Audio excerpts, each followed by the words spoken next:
Hello everyone, എല്ലാവർക്കും Pathways അക്കാദമിയുടെ daily news അനാലിസിലേക്ക് സ്വാഗതം. ഇന്ന് നമ്മൾ ഡിസ്കസ് ചെയ്യാൻ പോകുന്ന topics guinea worm disease, MGNREGS wages, national clean air programme, New Zealand to ban cigarettes, data marketplaces, small scale LNG. അപ്പോൾ അതിൽ ആദ്യം നമ്മൾ ഡിസ്കസ് ചെയ്യാൻ പോകുന്നത് ഗിനിയ വോം ഡിസീസിനെ കുറിച്ചാണ്. ഈ ഗിനിയ വോം ഡിസീസിനെ കുറിച്ച് ഇപ്പോൾ നമ്മൾ ഡിസ്കസ് ചെയ്യുന്നതിൻ്റെ ഒരു കോണ്ടെക്സ്റ്റ് എന്ന് പറയുന്നത്, ഈ ഗിനിയ വോം ഡിസീസ് എന്ന് പറയുന്നത് ഇപ്പോൾ ഇന്ത്യ ഉൾപ്പെടെയുള്ള പല രാജ്യങ്ങളും ഇറാഡിക്കേറ്റ് ചെയ്തിട്ടുള്ള ഒരു ഡിസീസാണ്. അപ്പോൾ ഇതിൻ്റെ എലിമിനേഷനെ കുറിച്ച് ഇന്നത്തെ ഹിന്ദുവിൻ്റെ പേജ് 6 ഒരു eliminating disease 1 region at a time എന്ന് പറഞ്ഞിട്ട് ഒരു ആർട്ടിക്കിൾ പബ്ലിഷ് ചെയ്തിട്ടുണ്ട്. ഓക്കെ, അപ്പോൾ ആ ഒരു കോണ്ടെക്സ്റ്റിലാണ് ഇതിനെക്കുറിച്ച് ഡിസ്കസ് ചെയ്യുന്നത്. ഈ ഒരു നോൺ ഗവൺമെൻറ്റൽ ഓർഗനൈസേഷൻ ആയിട്ടുള്ള കാർട്ടർ സെൻറ്റർ, അതായത് ഈ global elimination and eradication of ഡിസീസസുമായിട്ട് ബന്ധപ്പെട്ടിട്ടുള്ള പ്രധാനപ്പെട്ട ഒരു സെൻറ്ററാണ്.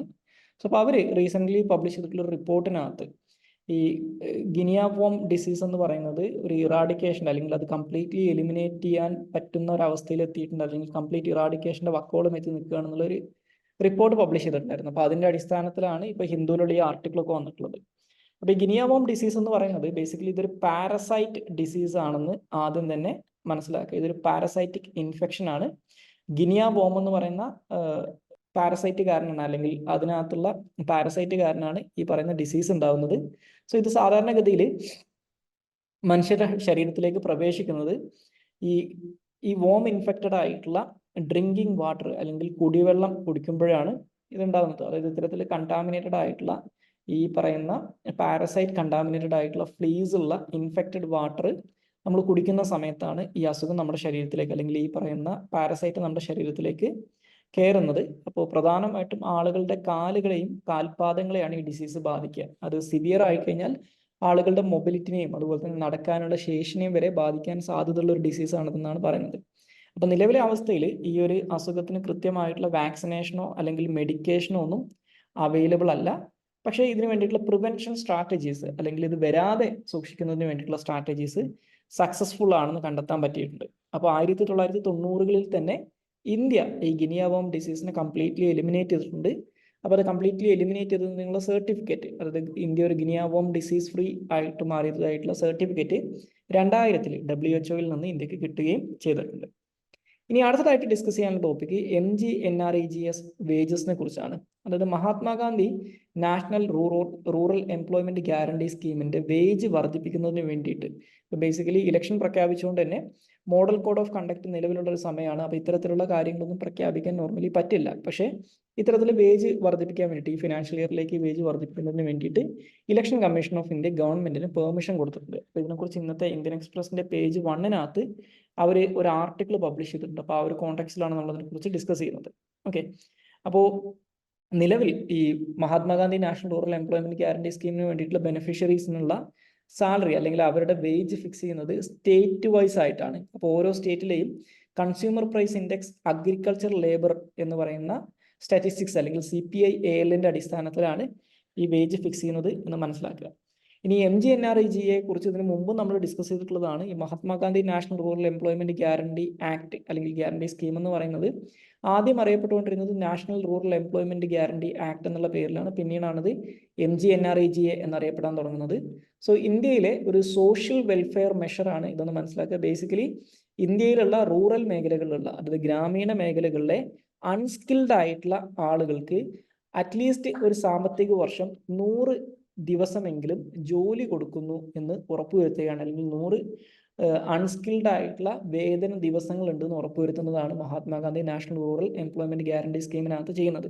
അപ്പോൾ ഇതൊരു നിയമം വഴി 2005-ൽ Indian parliament പാസ്സാക്കിയിട്ടുള്ള Mahatma Gandhi national rural employment guarantee act എന്ന് പറയുന്ന നിയമത്തിന്റെ അടിസ്ഥാനത്തിൽ നിലവിൽ വന്നിട്ടുള്ളത് കൊണ്ട് തന്നെ ഇത്തരത്തിൽ ഇതിനൊരു ലീഗൽ പരിരക്ഷ ഉണ്ട്, അല്ലെങ്കിൽ നിയമപരമായിട്ടുള്ള ബാക്കിംഗ് ഉണ്ട് എന്ന് അറിഞ്ഞിരിക്കുക. അപ്പോൾ ഈ നിയമം അനുസരിച്ച് ഇത്തരത്തിൽ 100 ദിവസം ഒരു സാമ്പത്തിക വർഷത്തിൽ അറ്റ്ലീസ്റ്റ് 100 ദിവസമെങ്കിലും ഒരു കുടുംബത്തിലെ ഒരു അംഗത്തിന്, ഇതിനകത്ത് രജിസ്റ്റർ ചെയ്തിട്ടുള്ള ഒരു അംഗത്തിന് തൊഴിൽ കൊടുക്കാൻ സാധിച്ചിട്ടില്ലെങ്കിൽ ആ തൊഴിലിനുള്ള വേതനം ഇവർക്ക് തൊഴിലില്ലായ്മ വേതനമായിട്ട് കൊടുക്കണം എന്ന് പറയുന്നുണ്ട്. അപ്പോൾ റൈറ്റ് ടു എംപ്ലോയ്മെന്റ് എന്നുള്ളത് ഒരു റൈറ്റ് ആയിട്ട് അംഗീകരിക്കുന്നതാണ് ഈ പറയുന്ന MGNREGA എന്ന് മനസ്സിലാക്കുക.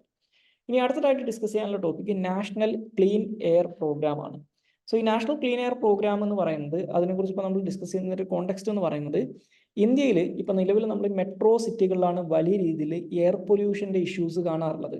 പക്ഷെ അതിന് സിമിലർ ആയിട്ടുള്ള രീതിയിൽ ഇന്ത്യയിലെ സ്മോൾ സ്കെയിൽ സിറ്റീസ് അല്ലെങ്കിൽ ചെറിയ പട്ടണങ്ങളിലും ഇതിന് സമാനമായിട്ടുള്ള എയർ ക്വാളിറ്റി ഇഷ്യൂസ് അല്ലെങ്കിൽ എയർ പൊല്യൂഷനുള്ള സാധ്യതകളുണ്ട് എന്നുള്ള ഒരു റിപ്പോർട്ട് ഇപ്പോൾ റീസെൻ്റ്ലി ഒരു ഓർഗനൈസേഷൻ പബ്ലിഷ് ചെയ്തിട്ടുണ്ടായിരുന്നു.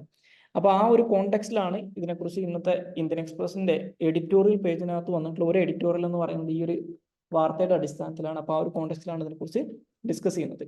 അപ്പോൾ സ്വിറ്റ്സർലാൻഡ് ആസ്ഥാനമായി പ്രവർത്തിക്കുന്ന ഒരു പൊല്യൂഷൻ മോണിറ്ററിംഗ് ബോഡി ആയിട്ടുള്ള IQ-AIR ആണ് ഇത്തരത്തിലൊരു വാണിംഗ് ഇപ്പോൾ ഇഷ്യൂ ചെയ്തിട്ടുള്ളത്. അപ്പോൾ നമ്മുടെ ministry of environment, forest and climate change 2019 launch ചെയ്തിട്ടുള്ള, അതായത് ഈ പറയുന്ന എയർ ക്വാളിറ്റി ഇംപ്രൂവ് ചെയ്യുന്നതിന് വേണ്ടിയിട്ട് ലോഞ്ച് ചെയ്തിട്ടുള്ള ഒരു പദ്ധതിയാണ് നാഷണൽ ക്ലീൻ എയർ പ്രോഗ്രാം അല്ലെങ്കിൽ NCAP എന്ന് പറയുന്നത്. അപ്പോൾ അതിലൂടെ ഇന്ത്യയിൽ 131 വരുന്ന സിറ്റികളിൽ, അതായത് അതിനകത്ത് ഐഡന്റിഫൈ ചെയ്തിട്ടുള്ള 131 സിറ്റികളിൽ, അതായത് ഇതെല്ലാം തന്നെ non attainment cities and million plus cities ആണ്. ആ സിറ്റികളിലെ എയർ ക്വാളിറ്റി ഇംപ്രൂവ് ചെയ്യുക എന്നുള്ളതാണ് നാഷണൽ ക്ലീൻ എയർ പ്രോഗ്രാമിന്റെ ലക്ഷ്യം എന്ന് പറയുന്നത്. അപ്പോൾ ഇത് ഇന്ത്യയിലെ 24 സംസ്ഥാനങ്ങളും യൂണിയൻ ടെറിട്ടറീസിലുമായിട്ടാണ് ഇത്രയും സിറ്റികൾ ഐഡന്റിഫൈ ചെയ്തിട്ടുള്ളത്. അപ്പോൾ ഇതിനകത്ത് പറയുന്നത് ഇത്തരത്തിൽ ഈ പറയുന്ന എയർ ക്വാളിറ്റി ഏകദേശം ഒരു 40% അല്ലെങ്കിൽ national ambient air quality standards four particular matter 10 ഇത് 2025-26 ആകുമ്പോഴേക്കും ഒരു 40% റിഡക്ഷൻ അച്ചീവ് ചെയ്യുക എന്നുള്ളതാണ് ഈ പ്രോഗ്രാമിന്റെ ലക്ഷ്യം എന്ന് പറയുന്നത്. ഒന്നുകിൽ 40% അച്ചീവ് ചെയ്യുക, അല്ലെങ്കിൽ ഈ പറയുന്ന national ambient quality standard for particular matter 10 അത് അച്ചീവ് ചെയ്യുക എന്നുള്ളതാണ് ഇതിന്റെ ലക്ഷ്യമായിട്ട് പറയുന്നത്. അപ്പോൾ ഇതിന്റെ കൂടെ അറിഞ്ഞിരിക്കേണ്ട ഒരു കേസാണ് national ambient air quality standards എന്താണെന്നുള്ളത്. അത് ഇന്ത്യയിൽ സെൻട്രൽ പൊല്യൂഷൻ കൺട്രോൾ ബോർഡ് ഇന്ത്യയിലെ അക്സെപ്റ്റബിൾ ആയിട്ടുള്ള ലെവൽ ഓഫ് എയർ പൊല്യൂട്ടൻസിനെ കുറിച്ച് അല്ലെങ്കിൽ എയർ പൊല്യൂട്ടൻസിന്റെ അക്സെപ്റ്റബിൾ ആയിട്ടുള്ള ഒരു ലെവൽ ഡിഫൈൻ ചെയ്തുകൊണ്ട് ഇറക്കിയിട്ടുള്ള ഒരു കാര്യമാണ് national ambient air quality standard എന്ന് പറയുന്നത്. സോ ഇപ്പോൾ ഇന്ത്യയിൽ എയർ ക്വാളിറ്റിയുമായിട്ട് ബന്ധപ്പെട്ടുള്ള ഒരു റെഗുലേറ്ററി സ്റ്റാൻഡേർഡ് ആണ് ഇതെന്ന് മനസ്സിലാക്കുക. അതായത് ബേസിക്കലി പബ്ലിക് ഹെൽത്തിന് വലിയ അപകടകരമല്ലാത്ത ഒരു എയർ ക്വാളിറ്റി ലെവലാണ് ഈ national ambient air quality standard എന്ന് പറയുന്നത്.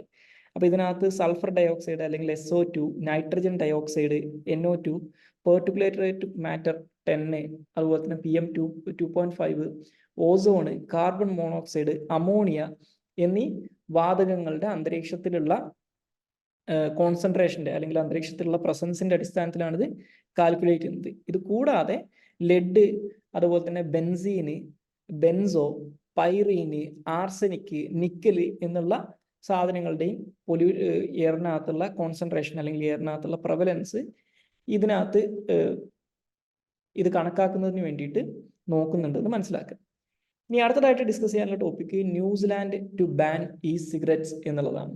സോ ബേസിക്കലി ഈ ഒരു ഹെഡിങ് സൂചിപ്പിക്കുന്നത് പോലെ തന്നെ ന്യൂസിലാൻഡിൽ അവിടുത്തെ ഗവൺമെന്റ് സിഗരറ്റുകൾ ബാൻ ചെയ്യുന്നതിന് വേണ്ടിയിട്ടുള്ള ചില ശ്രമങ്ങൾ ആരംഭിച്ചിട്ടുണ്ട്. അപ്പോൾ അതിനെക്കുറിച്ച് ഇന്നത്തെ ഇന്ത്യൻ എക്സ്പ്രസിന്റെ പേജ് 12 അവിടെ ഒരു ആർട്ടിക്കിൾ പബ്ലിഷ് ചെയ്തിട്ടുണ്ട്. സോ ആ ഒരു കോണ്ടെക്സ്റ്റിലാണ് നമ്മൾ ഇതിനെക്കുറിച്ച് ഡിസ്കസ് ചെയ്യുന്നത്. സോ സിഗരറ്റുകൾ അല്ലെങ്കിൽ ഇലക്ട്രോണിക് സിഗരറ്റുകൾ അല്ലെങ്കിൽ വെയ്പ്പ് എന്ന് പറയുന്നത് ഒരു സിമുലേറ്റ് ടുബാക്കോ സ്മോക്കിംഗ് ആണ്. അതായത് ടുബാക്കോ സ്മോക്കിങ്ങിനെ സിമുലേറ്റ് ചെയ്യുന്ന ഒരു ഡിവൈസ്, ഒരു ഇലക്ട്രോണിക് ഡിവൈസ് ആണെന്ന് മനസ്സിലാക്കുക. അപ്പോൾ ഇതിനകത്തൊരു ആറ്റോമൈസറും ഒരു പവർ സോഴ്സ്, ഒരു ബാറ്ററി ഉണ്ടാവും, അതുപോലെ തന്നെ ഒരു കണ്ടെയ്നർ ഉണ്ടാവും. അതായത് ഇത്തരത്തിൽ വേപ്പർ ഉണ്ടാക്കുന്ന ഒരു കാട്രിഡ്ജോ അല്ലെങ്കിൽ ഒരു ടാങ്കോ ആയിരിക്കും ഈ കണ്ടെയ്നർ ആയിട്ടുണ്ടാവുക. അപ്പോൾ സ്മോക്കിങ്ങിന് പകരം ഇത് വേപ്പർ ഇൻഹെയിൽ ചെയ്യാൻ വേണ്ടിയിട്ട് യൂസ് ചെയ്യുന്ന ഒന്നാണ് ഈ ഇലക്ട്രോണിക് സിഗരറ്റ് എന്ന് പറയുന്നത്. 2019 ഇന്ത്യൻ ഗവൺമെന്റ് സിഗരറ്റിന്റെ മാനുഫാക്ചറിങ്ങും അതിന്റെ ഇറക്കുമതിയും അതിന്റെ ട്രാൻസ്പോർട്ടേഷനും അതിന്റെ സെയിലും അതിന്റെ മുകളിലുള്ള അഡ്വർടൈസ്മെന്റും ഡിസ്ട്രിബ്യൂഷനും എല്ലാം തന്നെ ഇന്ത്യയിൽ 2019 സെപ്റ്റംബറിൽ നിരോധിച്ചിട്ടുള്ളതാണ് എന്നും അറിഞ്ഞിരിക്കും. ഇനി അടുത്തതായിട്ട് ഡിസ്കസ് ചെയ്യാനുള്ള ടോപ്പിക്ക് ഡാറ്റ മാർക്കറ്റ് പ്ലേസിനെ കുറിച്ചാണ്. സോ നമ്മുടെ ഇന്ത്യ ബേസിക്കലി ഒരു 5 ട്രില്യൺ എക്കണോമി ആയിട്ട് മാറുന്നതിന് വേണ്ടിയിട്ട് വളരെ അധികം ശ്രമിച്ചുകൊണ്ടിരിക്കുന്ന ഒരു കാലഘട്ടത്തിലൂടെയാണ് നമ്മൾ കടന്നു പോകുന്നത്. അപ്പോൾ അതിനകത്ത് പ്രധാനപ്പെട്ട പങ്കുവഹിക്കാൻ സാധ്യതയുള്ള ഒരു മേഖലയാണ് ഈ ഡാറ്റയുമായിട്ട് ബന്ധപ്പെട്ടിട്ടുള്ള ഏരിയാസ് എന്ന് പറയുന്നത്. അപ്പോൾ അതിനകത്ത് തന്നെ നോൺ പ്രൈവറ്റ് ഡാറ്റ എന്ന് പറയുന്ന ഒരു ടൈപ്പ് ഓഫ് ഡാറ്റാസ് ഉണ്ട്. അതായത് നമ്മുടെ പ്രൈവസിയായിട്ട് ബന്ധപ്പെട്ടിട്ടുള്ളതല്ലാത്ത ഡാറ്റാസ് ഉണ്ട്. അപ്പോൾ ഈ ഡാറ്റയുടെ മാർക്കറ്റ് പ്ലേസ് എസ്റ്റാബ്ലിഷ് ചെയ്യുക, ഈ ഡാറ്റയുടെ എക്സ്ചേഞ്ചസ് എസ്റ്റാബ്ലിഷ് ചെയ്യുക എന്നുള്ളത് ഈ എക്കണോമിക് ഡെവലപ്മെന്റിന് വളരെ പ്രധാനപ്പെട്ട ഒന്നാണെന്നാണ് പറയുന്നത്. അപ്പോൾ ഇതുമായിട്ട് ബന്ധപ്പെട്ട് ഈ ഡാറ്റ മാർക്കറ്റ് പ്ലേസിൽ ഇനി വലിയ രീതിയിലുള്ള ചർച്ചകൾക്ക് തുറന്നിടാനുള്ള സാധ്യതയുള്ള ഒരു ഏരിയ ആണെന്ന് പറഞ്ഞുകൊണ്ട് ഇന്നത്തെ ഹിന്ദുവിന്റെ പേജ് 7 അവരൊരു ആർട്ടിക്കിൾ പബ്ലിഷ് ചെയ്തിട്ടുണ്ട്, data market place the next frontier എന്ന് പറഞ്ഞിട്ട്. അപ്പോൾ അതിനകത്ത് ബേസിക്കലി ഞാൻ നേരത്തെ പറഞ്ഞതുപോലെ ഇന്ത്യയുടെ ഡിജിറ്റൈസേഷൻ ഡ്രൈവ്, അതുപോലെ തന്നെ ഒരു 5 ട്രില്യൺ എക്കണോമി അച്ചീവ് ചെയ്യുക എന്നുള്ളതിനകത്ത് ഇപ്പോൾ ആർട്ടിഫിഷ്യൽ ഇൻ്റലിജൻസ് പോലുള്ള കാര്യങ്ങളൊക്കെ യൂസ് ചെയ്യുന്ന സമയത്ത് സ്വാഭാവികമായിട്ടും ഡാറ്റയുടെ വാല്യൂ കൂടുകയാണ് ചെയ്യുക. അപ്പോൾ നമുക്ക് ഡാറ്റനെ ബേസിക്കലി രണ്ടായിട്ട് ക്ലാസിഫൈ ചെയ്യാൻ പറ്റും, പേഴ്സണൽ ഡാറ്റയും നോൺ പേഴ്സണൽ ഡാറ്റയും. അപ്പോൾ ഈ നോൺ പേഴ്സണൽ ഡാറ്റയാണ് ബേസിക്കലി ഈ മാർക്കറ്റ് പ്ലേസിനകത്തൂടെയൊക്കെ എക്സ്ചേഞ്ച് ചെയ്യാനൊക്കെ പോകുന്നതെന്ന് മനസ്സിലാക്കുക. അപ്പോൾ ഈ നോൺ പേഴ്സണൽ ഡാറ്റയായിട്ട് ബന്ധപ്പെട്ടിട്ടുള്ള പ്രധാനപ്പെട്ട പ്രശ്നങ്ങൾ, ഇഷ്യൂസ് എന്തൊക്കെയാണെന്ന് നോക്കിക്കഴിഞ്ഞാൽ, ഒന്ന്, ഈ പേഴ്സണൽ ഡാറ്റ അല്ലെങ്കിൽ ഡാറ്റ പ്രൈവസി എന്നൊക്കെ പറയുന്ന കാര്യങ്ങളുമായിട്ട് ബന്ധപ്പെട്ട് ഒരുപാട് റെഗുലേഷൻസും നിയമങ്ങളും കാര്യങ്ങളൊക്കെ നമുക്ക് കാണാൻ സാധിക്കുമെങ്കിലും ഈ പറയുന്ന നോൺ പേഴ്സണൽ ഡാറ്റയുടെ റെഗുലേഷൻ എന്ന് പറയുന്നത് കൃത്യമായിട്ട് ഇല്ല എന്ന് തന്നെ പറയാം. So there is A lack of regulation of non personal data. രണ്ട്, ഈ നോൺ പേഴ്സണൽ ഡാറ്റയുമായിട്ട് ബന്ധപ്പെട്ട് വരുന്ന ഇഷ്യൂസിനെ റെഗുലേറ്റ് ചെയ്യാൻ അല്ലെങ്കിൽ അതിനെ എൻഫോഴ്സ് ചെയ്യുന്നതിന് വേണ്ടിയിട്ടുള്ള ഒരു എൻഫോഴ്സ്മെന്റ് മെക്കാനിസവും നിലവിലില്ല. അതുപോലെ തന്നെ ഈ നോൺ പേഴ്സണൽ ഡാറ്റയായിട്ട് ഒരു ഡാറ്റനെ നമ്മൾ എങ്ങനെ ക്ലാസിഫൈ ചെയ്യും എന്നുള്ളതൊരു പ്രശ്നമാണ്. അപ്പോൾ അതുകൊണ്ട് തന്നെ ഇത്തരത്തിൽ നോൺ പേഴ്സണൽ ഡാറ്റയുടെ വളരെ വാസ്റ്റ് എമൗണ്ട് ഓഫ് ഡാറ്റയുടെ ട്രാൻസ്ഫേഴ്സും എക്സ്ചേഞ്ചസും നടക്കുന്ന സമയത്ത് സ്വാഭാവികമായിട്ടും അത് പ്രൈവസി കൺസേൺ ആയിട്ട് മേ ബി മാറാനുള്ള ഒരു സാധ്യത പറയപ്പെടുന്നുണ്ട്. അതുപോലെ തന്നെ ഇതിനകത്തുള്ള അനാലിസിസും ഡിസിഷൻ മേക്കിങ്ങും പ്രസന്റ്ലി ഇൻകംപ്ലീറ്റ് ആണ് എന്നുള്ള ഒരു കാര്യമുണ്ട്. കാരണം ഈ നോൺ പേഴ്സണൽ ഡാറ്റയെ നമുക്ക് കൃത്യമായിട്ട് ഡിഫൈൻ ചെയ്യാൻ പറ്റാത്തതുകൊണ്ട്. ഇനി നമുക്ക് അടുത്തതായിട്ട് ഡിസ്കസ് ചെയ്യാൻ ഇനി അതിൻ്റെ കൂടെ അറിഞ്ഞിരിക്കേണ്ട മറ്റൊരു കേസ് എന്ന് പറഞ്ഞു കഴിഞ്ഞാൽ ഈ നോൺ പേഴ്സണൽ ഡാറ്റനെ റെഗുലേറ്റ് ചെയ്യുന്ന കാര്യത്തിൽ നിലവിലുള്ള ചാലഞ്ചസ് എന്തൊക്കെയാണ്, എന്തുകൊണ്ട് നമുക്കത് കൃത്യമായിട്ട് റെഗുലേറ്റ് ചെയ്യാൻ പറ്റുന്നില്ല എന്നുള്ളതാണ്. ഒന്ന്, ഈ ഡാറ്റയുടെ കോംപ്ലക്സിറ്റിയാണ്, ഇതിനെ എങ്ങനെ ഡിഫൈൻ ചെയ്യുന്നു എന്നുള്ള കാര്യം. രണ്ടാമത്തത് റിസ്ക് ഓഫ് ഡി അനോണിമൈസേഷൻ എന്നുള്ളതാണ്. അതായത് ഇതിനകത്തുള്ള ഈ അനോണിമിറ്റി എലമെന്റ് മേ ബി നഷ്ടപ്പെടും എന്നുള്ളൊരു പ്രശ്നമാണ്. അതുപോലെ തന്നെ ഈ ഡാറ്റയുടെ ഓണർഷിപ്പും ഇതിന്റെ ഷെയറിംഗ് മെക്കാനിസവും കൃത്യമായിട്ട് ഡിഫൈൻ ചെയ്യാൻ പറ്റാത്തതും ഓപ്പറേഷണൽ ആയിട്ടുള്ള ചാലഞ്ചസും ഇതിനെ കൃത്യമായിട്ട് റെഗുലേറ്റ് ചെയ്യുന്നതിൽ റെഗുലേറ്ററി ബോഡീസിന് അല്ലെങ്കിൽ ഗവൺമെന്റുകൾക്ക് ഒരു ചാലഞ്ച് പോസ് ചെയ്യുന്ന ചില കാര്യങ്ങളാണെന്ന് അറിഞ്ഞിരിക്കാം. സോ ഇനി നമുക്ക് അടുത്തതായിട്ട് ഡിസ്കസ് ചെയ്യാനുള്ള ടോപ്പിക് സ്മോൾ സ്കെയിൽ LNGയെ കുറിച്ചാണ്.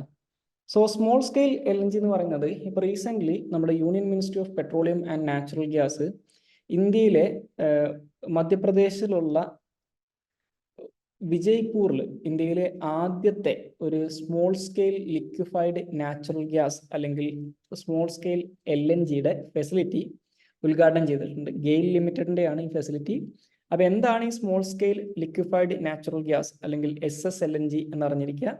സോ ബേസിക്കലി ഈ ലിക്വിഫൈഡ് നാച്ചുറൽ ഗ്യാസിൻ്റെ അല്ലെങ്കിൽ ഈ നാച്ചുറൽ ഗ്യാസിൻ്റെ ലിക്വിഫിക്കേഷനും അതിൻ്റെ ട്രാൻസ്പോർട്ടേഷനും വേണ്ടിയിട്ട് യൂസ് ചെയ്യുന്ന ഒരു അൺകൺവെൻഷണൽ ആയിട്ടുള്ള മീൻസ് ആണിത്. അതായത് സാധാരണഗതിയിൽ നമ്മൾ കാണുന്ന ലാർജ് സ്കെയിൽ ലിക്വിഫിക്കേഷൻ, അതുപോലെ തന്നെ റീഗ്യാസിഫിക്കേഷൻ, ട്രാൻസ്പോർട്ടേഷൻ, ഇൻഫ്രാസ്ട്രക്ചർ പ്രോസസ്സിനെക്കാട്ടിലൊക്കെ വളരെ ചെറിയ സ്കെയിലുള്ള സാധാരണഗതിയിൽ LNGയുടെ ലിക്വിഫിക്കേഷനും അതുപോലെ തന്നെ അതിൻ്റെ ട്രാൻസ്പോർട്ടേഷനൊക്കെ യൂസ് ചെയ്യുന്ന വലിയ രീതിയിലുള്ള പ്ലാന്റുകൾക്ക് പകരം അതിൻ്റെ ചെറിയ വേർഷനിലുള്ള ചെറിയ പ്ലാന്റുകളാണ് SSLNG എന്ന് പറയുന്നത്.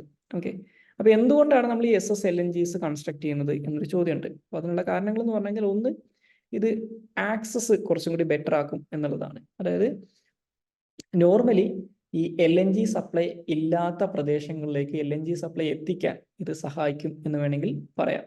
ഓക്കെ, അപ്പോൾ ബേസിക്കലി നാച്ചുറൽ ഗ്യാസിൻ്റെ ഉപയോഗം വർദ്ധിപ്പിക്കാനും അതുപോലെ തന്നെ നാച്ചുറൽ ഗ്യാസിൻ്റെ റീച്ച് വർദ്ധിപ്പിക്കാനും ഇത് സഹായിക്കും. കാരണം ബേസിക്കലി ഈ പാരീസ് ക്ലൈമറ്റ് സമ്മിറ്റ് ഒക്കെ അനുസരിച്ച് ഇന്ത്യക്ക് എമിഷൻ ടാർഗറ്റ്സ് ഉണ്ട്. അപ്പോൾ ആ എമിഷൻ ടാർഗറ്റ്സ് അച്ചീവ് ചെയ്യണമെങ്കിൽ ഈ മറ്റുള്ള കുക്കിംഗ് ഫ്യൂൽസിന് പകരം അല്ലെങ്കിൽ കൂടുതൽ LNG യൂസ് ചെയ്യാൻ പ്രൊമോട്ട് ചെയ്യേണ്ടൊക്കെ വരും. കാരണം ബേസിക്കലി ഇതിൻ്റെ എമിഷൻ കമ്പാരിറ്റീവ്ലി കുറവാണ് എന്നുള്ളതുകൊണ്ട്. അപ്പോൾ ഇത് ആക്സസ് വർദ്ധിപ്പിക്കും.